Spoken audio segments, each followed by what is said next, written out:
Hello and welcome to my channel. This is Tomland. My name is Sayyid Farman and I am first year MBBS student in GMC.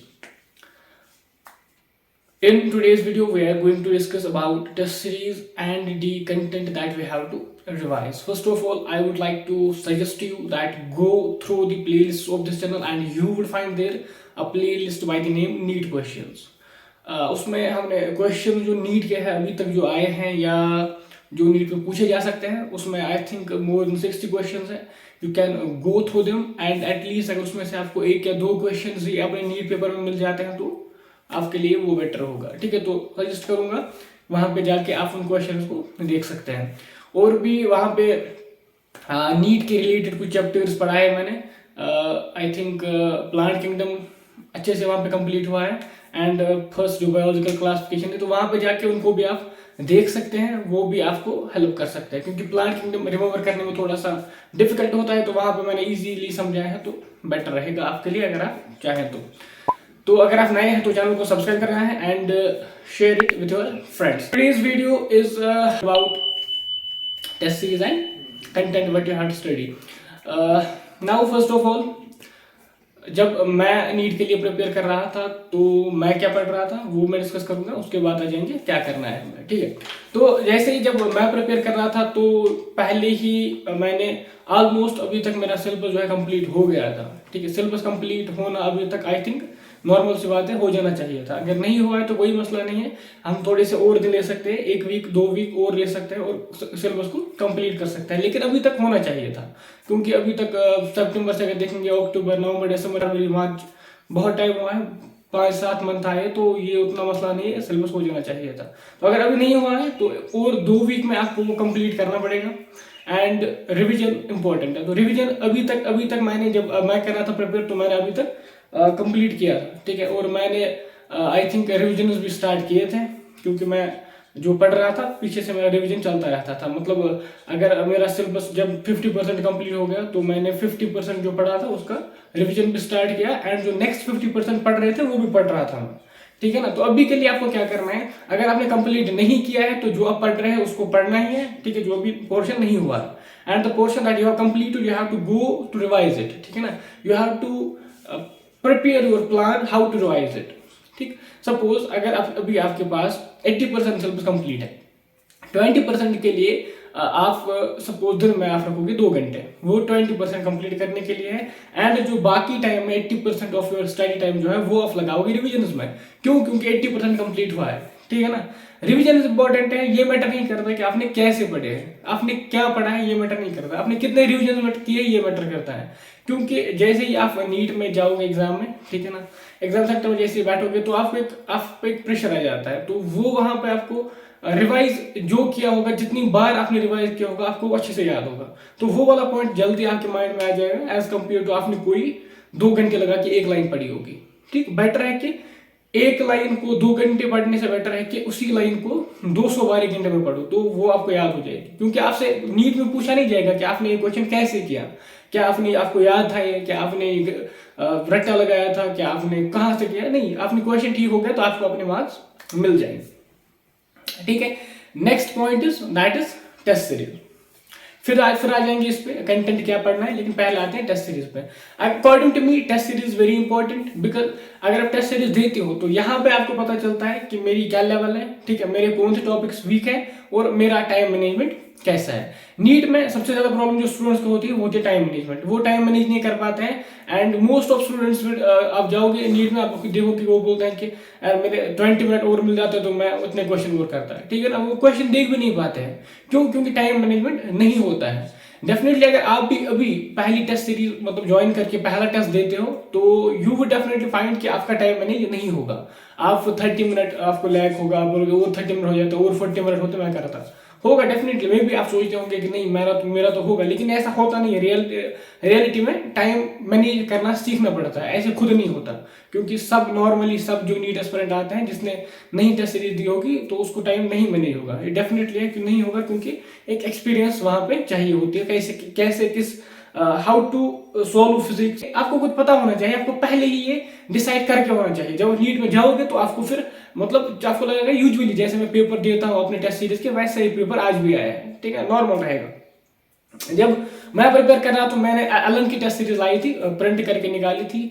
और then क्या हुआ कि I think उसमें थे 14 test जो मेरे पास थी 14, और मैंने उसमें रखे थे 2 days गिव, तो that will be I think it was a month. ठीक है, 1 मंथ में मैंने उसको कंप्लीट किया।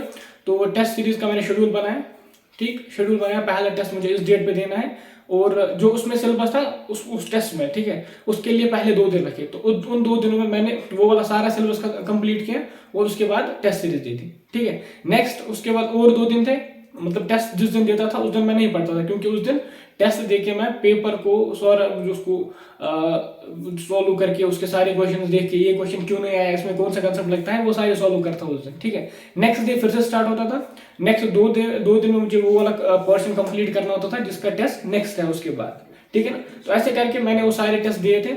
और अब डिपेंड करता है, देखो सब, अगर आप अभी टेस्ट दोगे एलन की, तो एलन की टेस्ट सीरीज में आपको बहुत ही कम मार्क्स आएंगे, आपको 500 550 अगर आप पहला टेस्ट दे रहे हो, क्योंकि वो उसी तरह से डिजाइन की होती है कि पहले पहले वो डिफिकल्ट लगती है। लेकिन अगर आपने कंटिन्यूअसली उसके टेस्ट दिए हैं तो डेफिनेटली आप देखोगे कि आपका स्कोर 600 से ज्यादा भी जाएगा। और डिपेंड करता है कि आपकी प्रिपरेशन कैसी है। अगर अच्छी प्रिपरेशन है, अगर आपके कंसेप्ट क्लियर है, तो आप उसको पहले भी अच्छा स्कोर उसमें कर सकते हो। तो अभी बहुत टाइम है, मतलब ऑलमोस्ट 3 मंथ्स है, तो 3 मंथ्स में आप क्या कर सकते हो आराम से। अभी आप एलन की टेस्ट सीरीज या जो टफ टेस्ट सीरीज है कोई ऑलमोस्ट मीडियम लेवल की, नॉट इजी, मीडियम लेवल की टेस्ट सीरीज लाके अभी से आप सॉल्व कर सकते हो। ये जरूरी है, क्यों इंपॉर्टेंट है, क्योंकि टाइम नहीं मैनेज होगा। अगर आपने टेस्ट नहीं दिए हैं तो नहीं होगा टाइम मैनेज, मैं बोलता हूँ नहीं होगा, क्योंकि वहां पे अलग टाइप की फ्रस्ट्रेशन होती है, अलग टाइप का स्ट्रेस होता है, जो आपको मतलब सब चीजें बढ़ा देता है। वहां पे कोई कहीं से काम नहीं करता। तो जो आपकी पहले ही एक वे बनी होती है, how to solve the paper, how much time I have to spend with physics, ठीक है, वो वही डिपेंड करता है। फिर वो एक बनना चाहिए। पहले ही आपको एंट्रेंस के लिए पता होना चाहिए कि हाँ इसको इतना टाइम रखना है, इसमें इतना टाइम स्पेंड करना है। फिजिक्स को सपोज 70 मिनट देने हैं, पहले मुझे बायो करनी है, बायो को मुझे 20-30 मिनट में कंप्लीट करना है, तो ये पहले होना चाहिए आप में। तो वो आएगा टेस्ट सीरीज देख। तो टेस्ट सीरीज इंपॉर्टेंट है, इसको लिख लो कहीं पे, टेस्ट सीरीज इंपॉर्टेंट है। और अभी के लिए जो टेस्ट सीरीज इंपॉर्टेंट है वो है मीडियम वाली, जो जिसकी लेवल मीडियम हो, नॉट इजी वन। क्योंकि अगर आपने इजी वाली लाई तो आपको अभी 600 आएंगे, आप पढ़ना वढ़ना बंद करके किताब में रख के साइड में रख के बोलोगे हो गया मेरा तो हो गया। ठीक है, ऐसा नहीं होता है। ठीक, तो अभी के लिए आपको क्या लाना है, अभी के लिए एक टेस्ट सीरीज जिसकी लेवल मीडियम हो, ठीक, जिसमें थोड़े टफ क्वेश्चन भी हो और थोड़ा कंसेप्चुअल क्वेश्चन भी हो। ठीक, फिर आगे जाके चेंज करना है। आगे जाके क्या करना है, जब एग्जाम में सपोज आपके रह गए 15 डेज, ठीक है, तो 15 डेज में आपको अब ये नहीं करना है कि आप मुझे टफ क्वेश्चन सॉल्व करने, नहीं, 15 डेज में आपको एक जनरल रिवीजन स्टार्ट करने हैं। और आपको क्या करना है, एक वो वाली टेस्ट सीरीज आनी है जो आपको कॉन्फिडेंस दे, मतलब जिसमें आपको ज्यादा स्कोर आ जाए। क्योंकि तब तो टाइम कम है ना, तब तो पढ़ने का कोई मसला नहीं है कि आप बोलोगे मुझे आता है। तब ये होना चाहिए कि मुझे आता है, तब आपको पता होना चाहिए, तब आपको लगना चाहिए कि मुझे आता है। क्योंकि जब आपको तो वहां पर लगेगा कि मुझे आ रहा है कुछ, ठीक है, मुझे मुझसे क्वेश्चन सॉल्व हो रहे हैं, तो आपको कॉन्फिडेंस आ जाएगा और नीट में वो आपका बूस्ट होगा।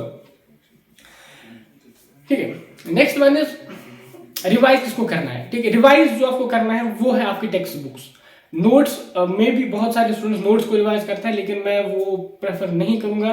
क्योंकि नोट्स में क्या होता है, नोट्स में आप हर कोई पॉइंट नहीं लिख सकते।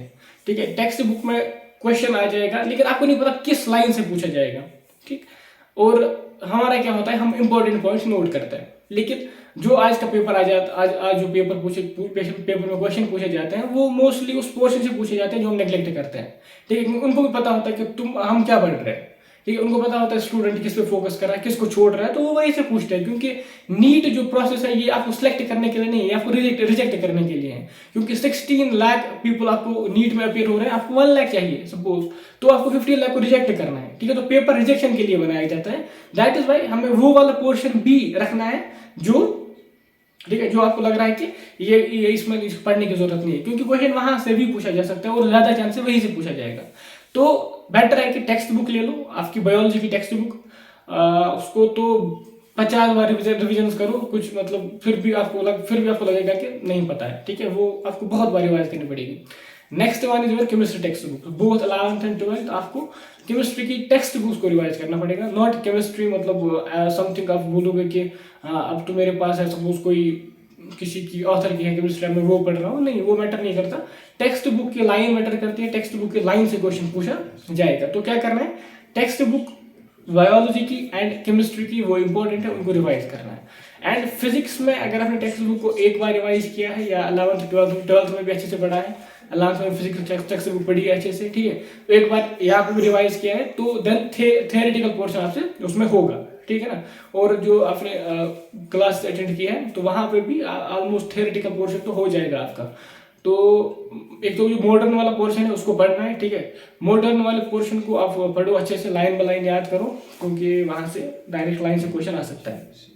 एंड रही बात क्वेश्चंस की, तो क्वेश्चंस अभी अभी के लिए आप मीडियम लेवल ही रखो। क्वेश्चंस को मतलब अभी इजी मत ले जाओ, मतलब इजी वाले पोर्शन पे मत जाओ। जो आपके पास जो क्वेश्चंस हैं, मतलब अगर आपका पहला रिवीजन है, ठीक है, पहला रिवीजन में थोड़ी सी लेवल ठीक ले लो, मतलब मीडियम लेवल पे जाओ, अभी क्वेश्चंस करो।